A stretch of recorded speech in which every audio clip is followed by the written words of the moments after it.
Is watching porn good for you? तो चलिए आज उसी के बारे में जानते हैं। तो मैंने बस एक ही आर्टिकल पढ़ी है इसके रिगार्डिंग, और वही एक आर्टिकल मेरे हिसाब से काफी है इस चीज को प्रूव करने के लिए if watching porn is any good or it is just full of disadvantages. So before I talk about it, मैं अपने पॉर्न एडिक्शन के बारे में कुछ कहना चाहता हूँ।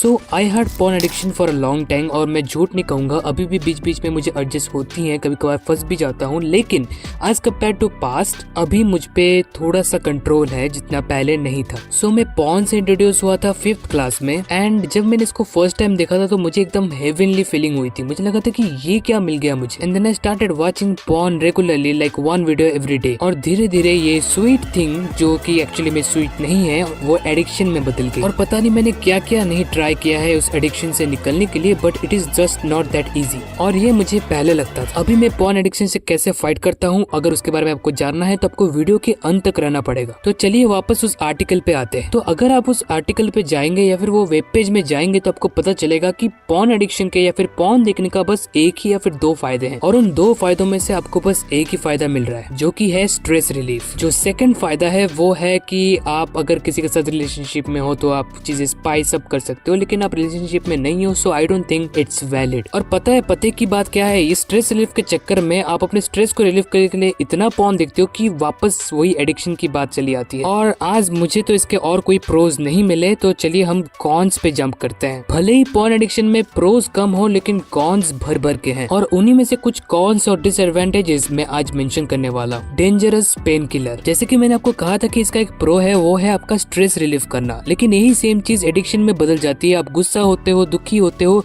आपको जब भी मतलब पॉर्न का एडिक्शन मतलब क्या होता है, हॉर्नीनेस भी नहीं फील होती ना, तब भी आप पॉर्न देखते हो, क्योंकि उससे एक हार्मोन रिलीज होता है जिसको कहते हैं डोपामिन, और वो डोपामिन एक तरह का फील गुड हार्मोन होता है। मतलब जो चीज आपको मेहनत से मिलने वाले थे वो आपको इतनी आसानी से मिल गई कि इसकी वजह से हमको दूसरी डिसएडवांटेज भी देखने को मिलती है, लैक ऑफ फीमेल अट्रैक्शन। और नहीं, इससे आप साधु नहीं बन जाते। जो लैक ऑफ फीमेल अट्रैक्शन होता है उनको ना अपने ऊपर कंट्रोल होता है। ये जो लैक ऑफ अट्रैक्शन है ये इसलिए होता है बिकॉज आपके अंदर वो मर्दांगी और बाकी नहीं रहती। जो लास्ट चीज कहूंगा ना, जो सबसे मेरे हिसाब से खतरनाक डिसएडवांटेज है पॉर्न एडिक्शन का, जो कि बहुत ही खतरनाक हो सकता है, वो है अनरियलिस्टिक एक्सपेक्टेशंस। भले ही आप ये जानो या ना जानो, लेकिन अगर आपको एडिक्शन होती है तो पॉर्न देखने के बाद आपको भी मन होगा कि वो चीजें आप अपने गर्लफ्रेंड पे ट्राई करो या फिर अपने वाइफ पे ट्राई करो, जो कि 90% ऑफ केसेस बिल्कुल भी पॉसिबल नहीं होता। तो अगर मैं इसके डिसएडवांटेज बोलता रहूंगा ना तो इसकी कोई लिस्ट मतलब खत्म ही नहीं होगी। तो चलो मैं आपको इससे छुटकारा पाने का तरीका बताता हूँ। पता है मेन प्रॉब्लम क्या है? कोई टेक्निक आपको इससे छुटकारा नहीं दिला सकती। You need a break in that cycle to stop doing this, और वो करने के लिए चाहिए आपको विल पावर और मोटिवेशन। और पता है मेरा मोटिवेशन क्या है? मेरा मोटिवेशन यह है कि जिस दिन मुझे पॉर्न देखना पड़े वापस, उस दिन मैं जिंदगी में हार गया। किससे हारा मुझे नहीं पता, लेकिन मैं हार गया। और आप भी आपके लिए ऐसा कोई मोटिवेशन बना सकते हो, अपने उंगली के ऊपर कोई रेड रिबन बांध सकते हो, कुछ भी कर सकते हो, लेकिन इसके लिए आपको चाहिए विल पावर, और वो सिर्फ अंदर से आती है। तो आज का वीडियो बस इतना ही। उम्मीद करता हूँ आप इसको देखने के बाद थोड़े से सतर्क होते हो और कोशिश करते हो ज्यादा से ज्यादा पॉर्न से दूर रहने की और इससे एकदम मतलब टाटा बाय बाय करने की। It is difficult but I know you can do it.